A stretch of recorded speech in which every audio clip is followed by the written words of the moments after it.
Hey, eighth graders. I'm going to read the notes about Islam here. These come out of the video that's also linked here. So if you'd rather watch the video, you can. It's just that there's not like closed captions that you can watch at the same time. So you would just be listening. But if you would rather do that, you can, and then you can just stop the video now and then and come and do some drawings or no, or writing things down. Okay, so here we go. The history of Islam. Where did Islam start? It started on the Arabian Peninsula, where Saudi Arabia is today, which is in the Middle East, where Judaism and Christianity started too. In the year 570, the Prophet Muhammad was born. And in the year 610, the Prophet began to receive revelation or direct messages from God. Muslims share a lot of religious history with Jews and Christians. Muslims believe that the Jewish Torah, the Jewish holy book, and that the Christian Old Testament, which is very similar to the Torah, are messages from God. They also believe in the same historical figures, Abraham, Moses, and Jesus. Muslims believe that Jesus was not the Son of God, but a human being who was a messenger from God, otherwise known as a prophet. So right now you're going to draw something from that blue section that you think is important, and then pause and then come back. All right, Muslims believe that Muhammad is the most recent messenger from God. All three religions are monotheistic. They believe in only one God. That makes them share something really important.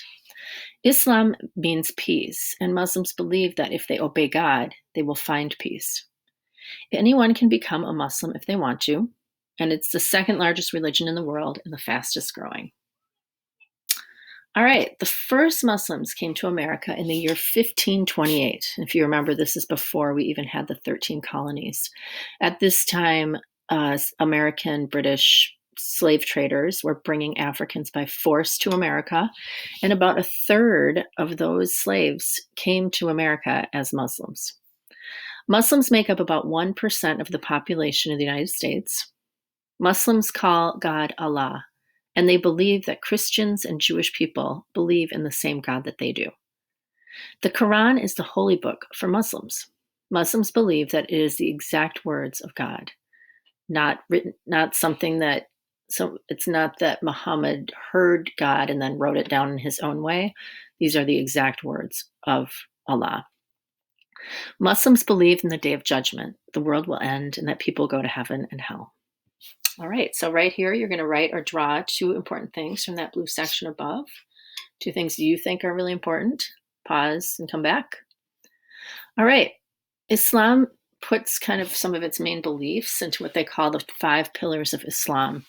The first one is reciting or saying their declaration of faith. They say what they believe often. The second one is prayer. Muslims pray 5 times per day. It uses specific postures. They say specific words from the Quran. Everybody does the same thing, and everybody faces Mecca, which is in Saudi Arabia, which is their holy place, when they pray. They believe in charity. They have to give at least 2.5% of their wealth to the poor and needy each year, and that's the minimum. They believe in fasting. So 1 month of fasting each year during Ramadan, and that's happening right now. That goes from sun up until sundown. So this time of year, they fast for a very long time because there's so much daylight. It's a different time each year, so it doesn't stay the same from year to year in terms of when it happens during the calendar. 5 is the pilgrimage, and that means a pilgrimage like a holy journey or a journey to a sacred place. Christians and Jews often take pilgrimages to Jerusalem, where they have really holy places, and Muslims also will go to Jerusalem because they have holy places there too.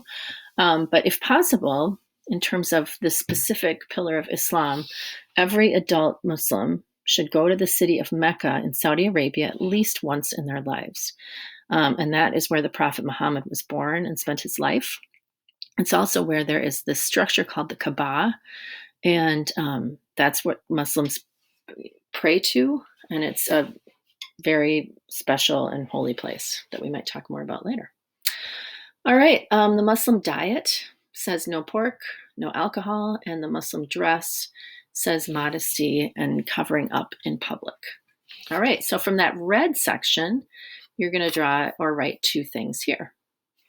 So that is a very short version of what this really good speaker has to say. So again, if you've already done this,